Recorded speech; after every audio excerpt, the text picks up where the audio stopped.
Hello everybody les amis, salut, c'est Sébastien sur Actualia, on YouTube et www.actualia.fr. Alors il y a pas si longtemps comme ça, je vous avais fait une vidéo sur ce qui manque à Linux, c'est le marketing et l'organisation. Eh bien, donc je vous avais promis un épisode numéro 2, eh bien c'est ce que l'on va faire maintenant. Donc, reparlons de ce monsieur Linux. Malgré sa robustesse et sa flexibilité, monsieur Linux reste un acteur secondaire, malheureusement, à mon grand regret, sur le marché des systèmes d'exploitation grand public. Son adoption, bien que croissante dans certains secteurs techniques, reste minime comparée à celle des géants comme Windows et macOS, surtout dans le domaine je dirais, du grand public de monsieur et madame tout le monde. De nombreux utilisateurs et experts s'accordent à dire que ce n'est pas la qualité technique de Linux qui freine son expansion, mais plutôt deux facteurs clés, dont je vous avais déjà parlé, le marketing et l'organisation. Voyons comment ces deux aspects contribuent au fait que Linux peine à s'imposer comme une alternative crédible pour le grand public. Alors, il fut une époque, il faut dire ce qui est, Linux, c'était Linux compliqué, pas très accessible, etc. Maintenant, il devient de plus en plus mature et il pourrait s'imposer comme une alternative crédible pour le grand public. Mais il faudrait juste le montrer, montrer ses qualités et rentrer dans la distribution, les magasins de distribution, comme par exemple un petit peu spécialisés malgré tout, comme monsieur Darty, Boulanger, etc. Le manque de marketing, justement. Contrairement à ses concurrents, Linux n'a jamais retenu, n'a jamais eu une campagne marketing massive. Et c'est ça le problème. Microsoft et Apple investissent des sommes colossales pour promouvoir leur système d'exploitation, mettant en avant leur simplicité d'utilisation, leur écosystème et leur innovation.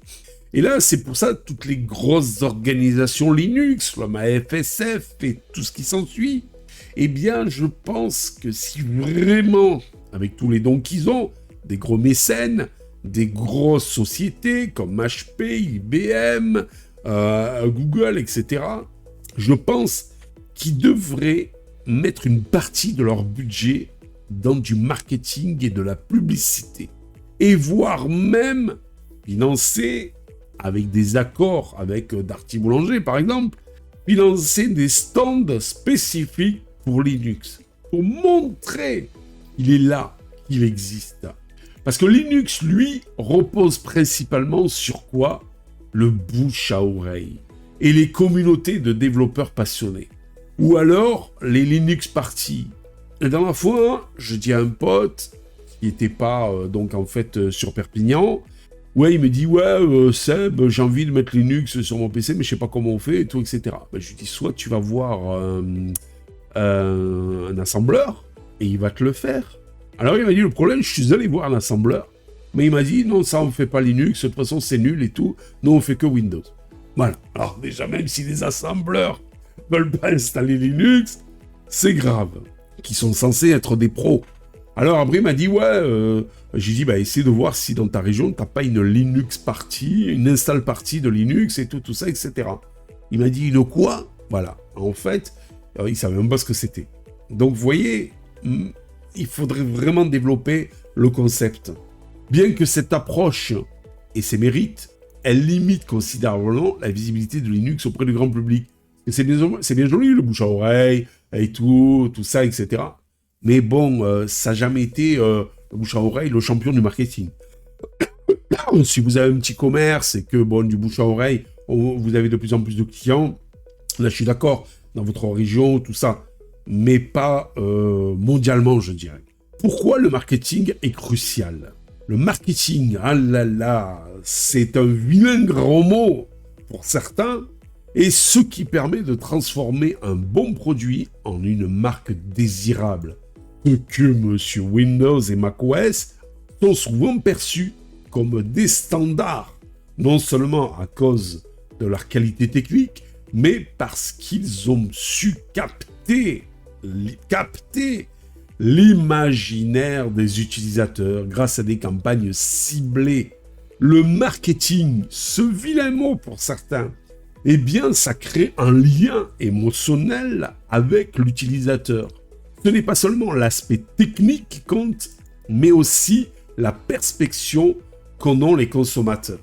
Regardez comment Monsieur Apple, avec des iPhones, parfois, et des Mac, qui parfois, techniquement parlant, au point de vue spec, eh bien, donc, sont caractéristiques, sont moins performants que des PC qui valent 2 fois moins cher, et pourtant Monsieur Apple arrive à les vendre 2 fois plus cher.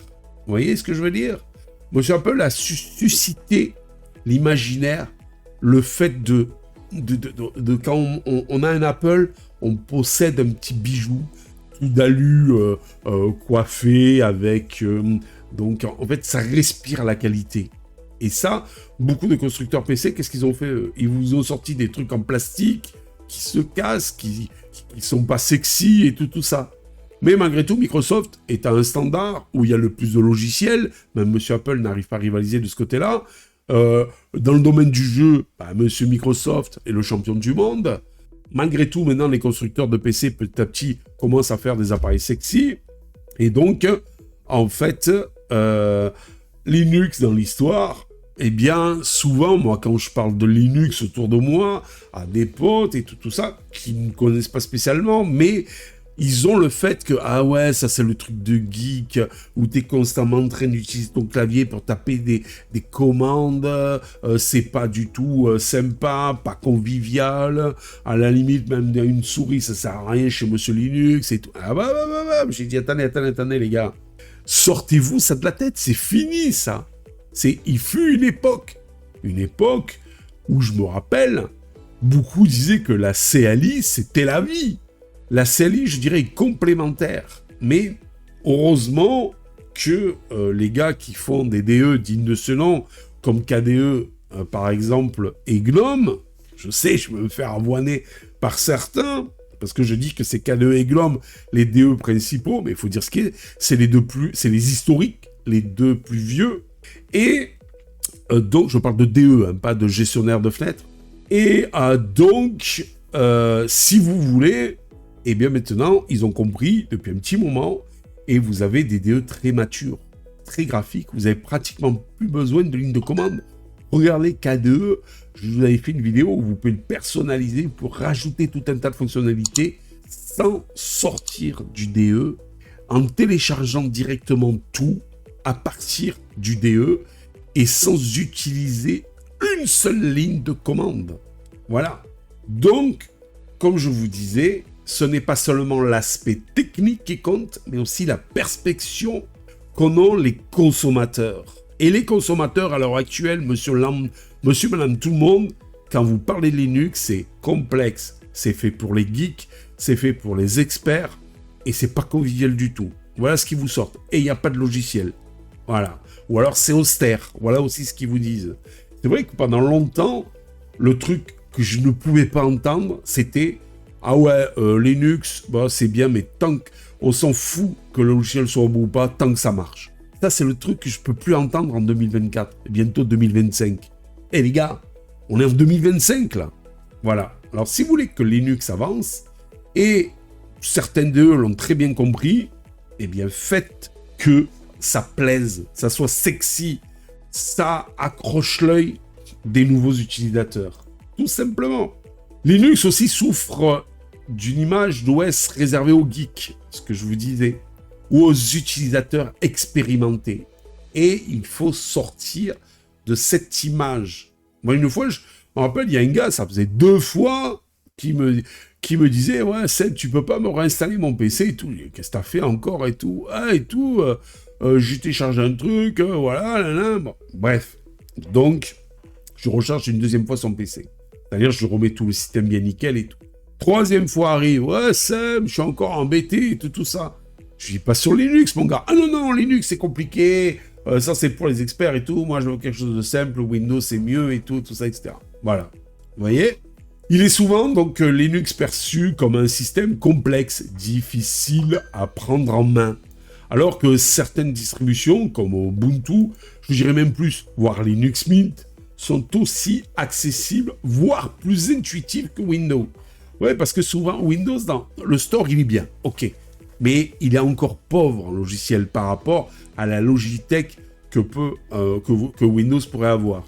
L'avantage chez Monsieur Linux Mint, par exemple, ben vous allez dans son store, vous trouvez directement, vous avez les Flatpak d'enclencher et vous avez les devs de natif. Et donc, vous pouvez, chercher un logiciel et puis ça ira piocher soit dans la base native, qui est celle de Debian Ubuntu, ou soit dans les Flatpak via le FlatHub. Voilà. Et c'est juste un clic. Vous cherchez votre logiciel, vous tapez le logiciel que vous voulez, et un clic sur install, ça s'installe. Vous voyez, c'est quand même aussi accessible, aussi intuitif de ce côté-là qu'un bon Windows. Voire peut-être plus intuitif qu'un bon Windows. Donc, c'est là qu'un bon marketing pourrait repositionner Linux comme une alternative moderne. Ça aussi, ça tendance archaïque, vieillot, pas sexy, vous voyez. C'est ça un peu l'image de Linux. Donc, il faudrait du marketing pour lui redorer une image d'une alternative moderne. Il faut dire ce qui est. Si vous prenez KDE ou GNOME, c'est du moderne. Même Cinnamon, ça reste une belle interface moderne, intuitive, innovante.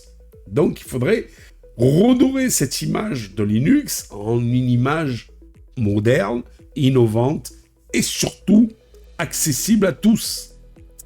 L'absence d'une organisation centralisée. Et c'est ça aussi le problème. Linux est un système d'exploitation open source, développé par une communauté mondiale de bénévoles, et pas que de bénévoles, puisqu'il y a aussi des professionnels. Si cela permet une flexibilité, une rapidité d'innovation impressionnante, oui, on l'a vu par exemple quand vous aviez des failles de sécurité et autres, comparé à Monsieur Windows et même Monsieur macOS, c'est quand même corrigé très rapidement, comparé aux deux autres mastodontes. Mais cela crée également des défis en termes de coordination et de direction stratégique. Il y a des distributions où le développement va être rapide, des distributions qui seront à très long terme, d'autres à moyen terme, d'autres en LTS où on peut les changer tous les 2 ans, enfin on peut les faire évoluer, faire des évolutions majeures tous les 2 ans, etc., etc. Et c'est un petit peu le bordel de ce côté-là. La fragmentation et le manque de direction. Contrairement à Microsoft ou Apple, qui sont des entreprises gérées de manière centralisée, c'est-à-dire qu'en fait, il y a un DE, un gestionnaire de paquets et une direction. Linux est composé d'une multitude de distributions qui partent dans toutes les directions avec tout un tas de choses différentes. Chacun avec je parle de distribution Linux, chacune avec ses propres particularités, sa propre direction, son propre DE, son propre gestionnaire de fichiers. Ubuntu, Fedora, Arch, Debian, etc. Toutes ces distributions répondent à des besoins spécifiques, mais cette diversité crée aussi une confusion pour les nouveaux utilisateurs. Mais quel Linux choisir? Voilà, c'est ça le problème. Quel Linux choisir? Quelle différence entre ces distributions? J'ai souvent dit que vous soyez sur Fedora, Manjaro, Arch Linux, il y en a qui se font des guerres pas possibles, presque à se taper sur la figure. Et pourtant, que vous soyez sur Arch Linux, Fedora, Manjaro, ou autre, Linux Mint et tout, vous êtes sur Linux, les gars. Alors arrêtez de vous taper dessus. Voilà, c'est tout. Donc, quel Linux choisir? Quelle différence entre toutes ces distributions? Sans une organisation justement centralisée, capable de guider les nouveaux utilisateurs, ceux qui aimeraient migrer, ceux qui en ont marre de Windows, qui en ont marre de se dire mais j'étais sur Windows 10, je peux pas passer sur Windows 11 à cause de mon PC qui est soi-disant obsolète. Mais par contre Linux, lui, il n'y a pas de problème. Voilà. Et encore, mon PC va s'éclater avec Linux, contrairement à Windows. Et bien voilà, pour les guider, ces gens-là, les nouveaux utilisateurs, et de mettre en avant les forces de chaque distribution, eh bien Linux continue à souffrir d'une fragmentation qui nuit à son adoption à grande échelle. Moi, j'en ai vu beaucoup des gens qui s'intéressaient à Linux, mais quand ils ont vu le bordel que c'était, ils sont revenus sur Windows ou ils ont acheté un Mac. L'importance d'une vision commune. Si Linux veut s'imposer comme un choix grand public, il doit développer une certaine unité dans sa communication et son positionnement. Et en parlant d'unité, à un moment donné, avant que monsieur Google sorte Chrome OS, il s'était rapproché, entre autres, d'Ubuntu, mais pas que, de Linux en général, en disant, voilà, moi je vous propose une collaboration où, je vous amène mes services, et donc vous aurez en plus la Logitech, Android, et mes services dessus, et comme ça, on fait une belle collaboration, et donc ça sera super, et on pourra contrer un peu les gars comme Microsoft, ou comme Apple, avec leur écosystème. Non. Linux, non, Google, pardon, c'est qui là qui veut nous contacter? Monsieur Google, c'est le mal, Google, c'est le mal. Et donc, automatiquement, ils ont refusé. Ils ont fait la plus grosse connerie de leur vie. Parce que, à partir de ce moment-là, monsieur Google a dit, vous voulez pas de problème, les gars. Il a créé sa propre, entre guillemets, distribution avec son écosystème qui est donc, en fait, Chrome OS. Chrome OS qui communique très bien, mais super bien avec un appareil Android et avec un écosystème derrière, puisque vous avez donc même des écouteurs, les Buds, la montre et tout ça, donc est en corrélation et tout, un peu comme monsieur Apple. Voilà, tout simplement. Donc, cela ne signifie pas que toutes les distributions doivent disparaître au profit d'une seule version.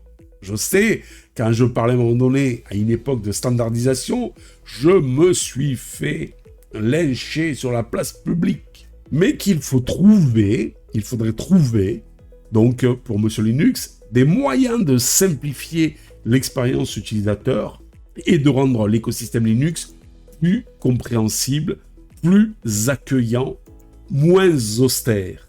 Par exemple, je vais vous donner un truc. Je parlais à l'époque de Pinocchio. Pinocchio, qui est une plateforme, entre guillemets, qui vous permet, au natif, sur votre PC, d'installer des IA. Vous voyez par là, intelligence artificielle. En natif, vous n'êtes pas obligé de passer par des services web et tout ça, et tout se fait en natif. Eh bien, si vous utilisez un Mac ou si vous utilisiez Windows, c'était très simple pour installer Pinocchio. Mais quel bordel! Mais quel bordel pour l'installer sur Linux. Je ne dirai pas plus. Un autre exemple, une coalition entre les principales distributions pourrait permettre de créer une plateforme unique de promotion avec des ressources claires pour les débutants, des outils de migration simplifiés et un service d'assistance utilisateur plus structuré. Une telle organisation donnerait à Linux une merveilleuse chance de percer dans des segments de marché où il est aujourd'hui absent. Regardez, par exemple, vous avez la FSF. Vous avez aussi, je ne me rappelle plus, là, il y a plein d'organisations comme ça du libre. Mais au lieu de faire la petite promotion dans le coin et tout ça, il faudrait tous qui s'associent pour faire des grosses campagnes de promotion de Linux. Et là, ça serait plus structuré et beaucoup mieux. Les défis culturels et communautaires. La communauté Linux, il faut dire ce qui est l'une des plus actives et passionnées dans le monde de l'informatique. Cependant, cette même communauté peut parfois être un obstacle à l'adoption massive.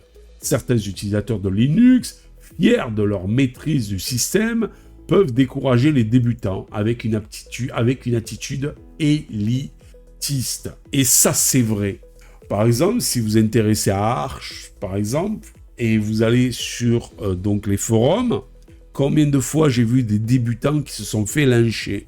Ou alors le gars qui s'est tapé 4 lignes de commande dans un terminal, ça y est, il se la pète, ça y est, c'est le grand codeur fou de chez Monsieur Linux. Et ça, j'en ai vu des éditistes, des mecs qui étaient par exemple sur Arch Linux ou sur telle distribution, parce qu'elle faisait pro, parce qu'elle faisait, c'est l'élite, c'est pas le débutant qui utilise ça. Et pourtant, c'est du Linux. Voilà, vous voyez? Donc, ce côté élitiste, certains se la pètent, jusqu'à même ne pas aider les débutants pour pas qu'ils acquièrent ben, le peu de connaissances qu'ils ont, et ça, c'est minable. Et à côté de ça, je vois des gens, qui ont des connaissances phénoménales, mais qui sont simples comme tout et prêts à vous aider. Voilà. Il y a de tout, hein. Tous les gens ne sont pas élitistes chez Monsieur Linux, hein. Loin de là. L'idée que Linux donc est réservé aux experts est ainsi renforcée grâce à ces élitistes qui se la pètent et qui font n'importe quoi. Vous savez, à l'heure actuelle, dans notre société, le m'as-tu vu, ça marche beaucoup, hein. Alors que des distributions Linux comme Ubuntu ont été précisément conçues pour être accessibles aux utilisateurs sans connaissances techniques avancées. Alors je dirais plus maintenant Monsieur Linux, parce que Monsieur Ubuntu, il y a, comment vous expliquer ça, quand même un truc de pas fini, que chez Monsieur Linux Mint, quand vous y allez dessus, moi je l'ai vu avec des gens dont j'avais installé ça et qui connaissaient pas du tout Linux, mais ils se sont sentis à l'aise, ils se sont sentis sympas, tout était beau, cohérent, ça fonctionnait. Chez Ubuntu, après l'installation, il faut quand même faire pas mal de choses pour que ça soit plus ou moins fonctionnel. Déjà, le fait qu'ils aient pas mis les Flatpak, c'est une belle connerie. Voilà. Pour imposer leur snap, c'est une belle connerie. Tout n'est pas en snap. Vous allez me dire, tout n'est pas en Flatpak non plus. C'est pour ça qu'il faut les deux. Pourquoi pas? Bon, moi, personnellement, j'ai pas besoin de snap. Mais il y a des trucs qui sont que sur snap. Et il y a des trucs qui sont que sur Flatpak. Voilà. Rendre Linux plus inclusif. Si Linux souhaite attirer plus d'utilisateurs, il est essentiel que sa communauté soit plus inclusive et ouverte. Cela passe par une meilleure documentation, des forums d'entraide bienveillants et une simplification des outils. Une simplification des outils. Et en plus, on veut du sexy. Et tout ça, ça rime. Pour justement dire, regardez, il y a de la transparence, il y a des beaux DE, il y a des beaux menus, des belles fenêtres. Vous voyez ce que je veux dire? Que ça donne envie. Comme macOS sait si bien le faire. Les utilisateurs novices ne doivent pas se sentir intimidés par la complexité apparente du système. Une communauté plus accueillante et orientée vers l'enseignement et le partage serait un atout considérable pour démocratiser l'usage de Linux. Alors, je veux pas être méchant, mais c'est vrai que certaines communautés Linux se font la guerre. Voilà. Ou même certains groupes d'utilisateurs de côté font la guerre avec d'autres et tout. J'ai trouvé ça lamentable. Et pourtant, Linux, on nous vend Linux pour du partage. Partage de connaissances, partage d'idées, partage de tout ce que vous voulez. Mais non, certains, ils sont ancrés dans leurs idées bien précises, parfois très archaïques, et ils se disent, c'est nous les meilleurs, c'est ça Linux, voilà, et c'est pas autre chose. Ben non. Si Linux, malgré tout, heureusement, avec des beaux DE comme KDE, Cinnamon, Glom, ont su donc suivre donc l'évolution, et malgré tout sur Linux, on a des beaux DE maintenant. Voilà, faut dire ce qui est. Pour conclure, cette vidéo aussi quand même pas mal longue, ce qui manque donc à Linux pour conquérir le grand public, ce n'est pas tant une technique, ce n'est pas tant donc seulement que de la technique, mais aussi des efforts en matière de marketing et d'organisation. Avec une meilleure stratégie de communication, une image plus moderne et une organisation plus centralisée pour simplifier son écosystème, Linux pourrait devenir une alternative crédible face à Windows et macOS. Alors maintenant, vous savez ce que vous devez faire. Toutes ces associations Linux et tout. Regroupez-vous. L'union fait la force. Et essayez de faire des campagnes de pub. Financez des campagnes de pub. Et vous verrez que vous aurez de plus en plus d'utilisateurs. La flexibilité, la sécurité et la gratuité. Attention, Linux, c'est pas... qui dit Linux, il dit pas gratuit spécialement. Mais malgré tout, dans, je veux dire, 95% des cas, donc Linux est gratuit. Ça en fait déjà un excellent choix pour de nombreux professionnels et développeurs. Parce que Linux, il n'y a pas de numéro de licence, il n'y a pas de tout ça. Vous installez Linux sur n'importe quel PC, vous pouvez l'installer sur 100 PC, on vous demandera pas 1 euro. Reste à rendre ce système plus attractif pour le grand public en améliorant la manière dont il est présenté et organisé. Si ces défis sont relevés, Linux pourrait bien connaître un essor significatif dans les années à venir. La balle est dans le camp des différents acteurs de Linux. Voilà, associations, développeurs, organisations, etc. J'espère que cette petite vidéo de l'épisode 2, marketing et organisation de Linux vous a plu. Je vous dis ciao. Pour une prochaine vidéo, n'oubliez pas le pouce en l'air, n'oubliez pas de vous abonner. Tout ça pourquoi ?